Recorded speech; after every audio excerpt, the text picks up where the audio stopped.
Selamat pagi, saatnya bersama Alethea Voice, sebuah program yang membangun keberanian dan percaya diri siswa, informatif dan penuh inspiratif.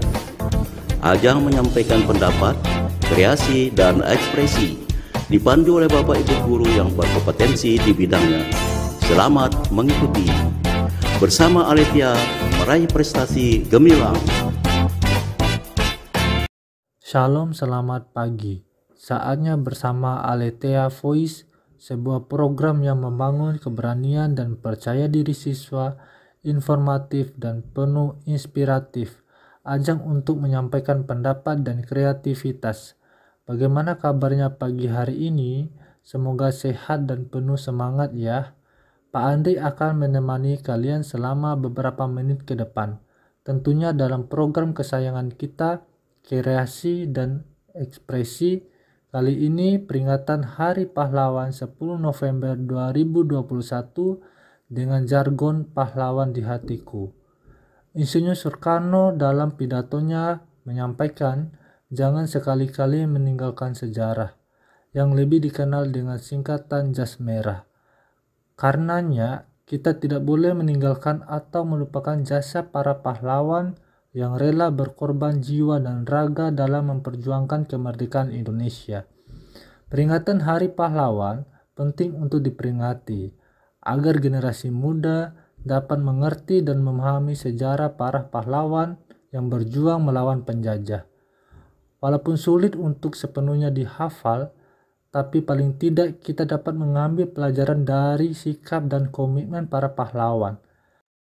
Halo semuanya, nama saya Roberto Sopa, saya dari kelas 8A, dan hari ini saya akan membawakan biografi tentang Sultan Syahrir. Sultan Syahrir adalah pahlawan nasional Indonesia yang lahir di Padang Panjang, Sumatera Barat pada 5 Maret 1909. Adalah seorang intelektual, perintis, dan revolusioner kemerdekaan Indonesia.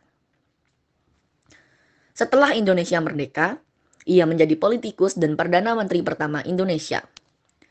Ia menjabat sebagai Perdana Menteri Indonesia dari 14 November 1945 hingga 20 Juni 1947. Ia juga mendirikan Partai Sosialis Indonesia pada tahun 1948.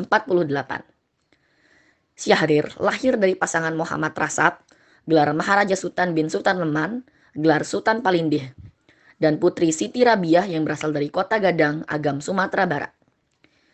Ia pernah mengenyam sekolah dasar di Sekolah Dasar Eropa dan Sekolah Menengah Pendidikan Dasar Lanjutan Terbaik di Medan. Pada 1926, ia masuk ke sekolah lanjutan atas Sekolah Menengah Bandung, di mana sekolah tersebut adalah sekolah termahal di Hindia Belanda pada saat itu. Dia juga bergabung dalam Himpunan Teater Mahasiswa Indonesia Batovis sebagai sutradara, penulis skenario, dan juga aktor.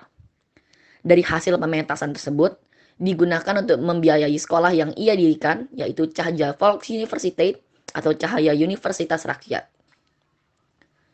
Di kalangan siswa sekolah menengah Bandung, Syahrir menjadi seorang bintang. Syahrir bukanlah tipe siswa yang hanya menyibukkan diri dengan buku-buku pelajaran dan pekerjaan rumah. Ia juga aktif dalam klub debat di sekolahnya. Syahrir juga berkecimpung dalam aksi pendidikan melek huruf secara gratis bagi anak-anak dari keluarga tak mampu dalam Cahaya Volksuniversiteit. Aksi sosial Syahrir kemudian menjurus menjadi politis. Ketika para pemuda masih terikat dalam perhimpunan-perhimpunan kedaerahan, pada tanggal 20 Februari 1927, Syahrir termasuk dalam 10 orang penggagas pendirian Himpunan Pemuda Nasionalis Jong Indonesia. Perhimpunan itu kemudian berubah nama jadi Pemuda Indonesia, yang menjadi motor penyelenggaraan Kongres Pemuda Indonesia, kongres monumental yang mencetuskan Sumpah Pemuda pada 1928. Setelah itu, ia melanjutkan pendidikannya ke negeri Belanda di Fakultas Hukum, Universitas Amsterdam. Dan di sana ia mendalami sosialisme. Secara sungguh-sungguh ia mempelajari teori-teori sosialisme. Pada penghujung tahun 1931, Syahrir meninggalkan kampusnya untuk kembali ke tanah air dan terjun dalam pergerakan nasional. Ia kemudian bergabung dengan organisasi Partai Nasional Indonesia yang pada Juni 1932 diketuainya. Pada 26 Juni 1946 di Surakarta, terjadi peristiwa penculikan terhadap dirinya oleh kelompok oposisi Persatuan Perjuangan yang tidak puas atas diplomasi yang dilakukannya. Kelompok tersebut menginginkan kedaulatan penuh merdeka 100% yang dicetuskan oleh Tan Malaka. Sedangkan kabinet yang berkuasa pada saat itu hanya menuntut pengakuan kedaulatan atas Jawa dan Madura. Presiden Soekarno sangat marah atas aksi penculikan tersebut dan memerintahkan polisi Surakarta menangkap para pimpinan kelompok tersebut.